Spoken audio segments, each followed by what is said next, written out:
Number 21, the table below shows the average weight of a type of plankton after several weeks. And it shows the time and the weight. What is the average rate of change in weight of the plankton from week 8 to week 12? Average rate of change. So what we're going to look here is average rate of change means, what word have we learned? Slope.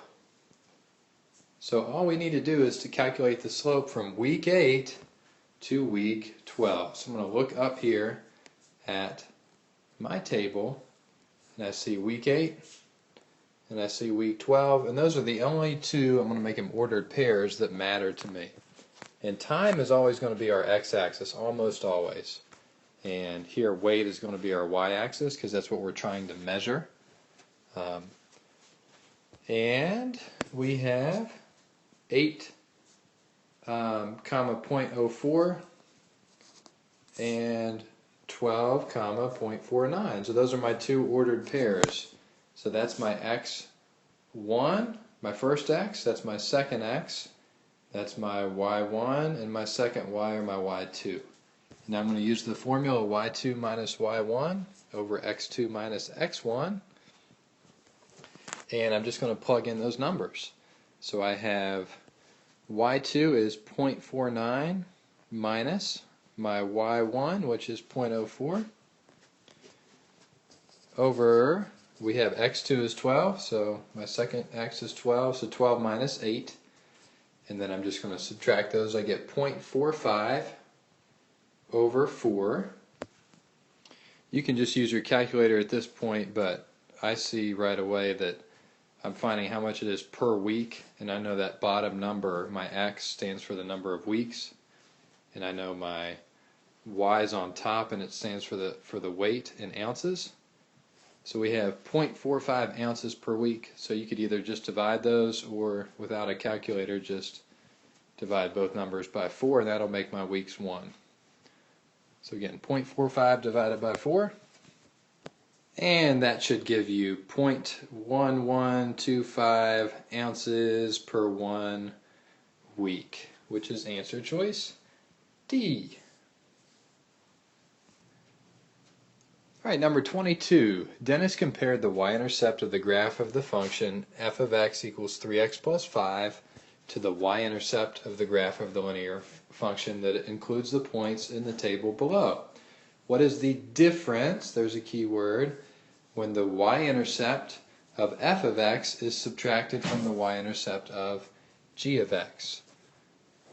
Well, I need to find both y-intercepts is what it looks like. So I'm going to look at my f of x that they gave me up at the top, and I'm looking at that and seeing right away that's my slope. We don't care about the slope, we just care about the y-intercept. So it says the y-intercept of f of x is subtracted from, that means I'm taking it away from g of x. So we need to find whatever g of x's y-intercept is, we're going to subtract f of x's. Well, good news, I already know the y-intercept is 5 for f of x. So I'm going to plug in a 5 there. Now all I have to find is, what is g of x's slope? Excuse me, y-intercept. So g of x is just like y. So I'm going to see if I can see a pattern, because the y-intercept is when x equals 0. So when is that going to happen? Why don't we go ahead and extend down the pattern that they gave us here. And the pattern that they gave us was going down by 2's for the x value. So it went down, actually it's going up by 2's. It's -7 and then -5. So it's just adding 2 to get to there. And then it adds 2 more, adds 2 more. If it adds 2 more to -1, that would be, you guessed it, that would be +1. So if we continue that out, what's happening to the y values in this column? They're just what? Adding 1 each time. So we add 1 there, add 1 there, and then 5 plus 1 is going to give us 6. Y-intercept means when x is 0, so let's go ahead and figure out. 1 is in between, 0 is in between the 1 and the negative 1. So what's in between the 5 and the 6 right here? 5.5. So 5.5 is our y-intercept, and 5.5 minus 5 is just 0.5.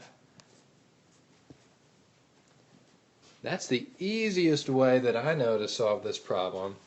However, if you didn't see that pattern, let me show you one other way, since you do have a calculator, that you could solve this. So using your handy-dandy calculator, you can type in stat and then enter. And stat enter is going to bring you up to a screen that says L1, L2.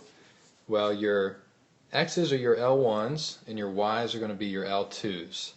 So you can just type in the 4 numbers that you have here for L1, the 4 numbers you have in the g of x column for L2, and then it tells me this is a linear function, so I want to find the line of best fit.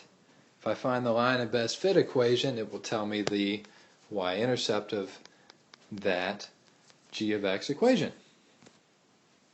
So if you type in stat calc and then 4 is the choice for a linear regression, which is our line of best fit, and it's going to give you that the b value equals 5.5.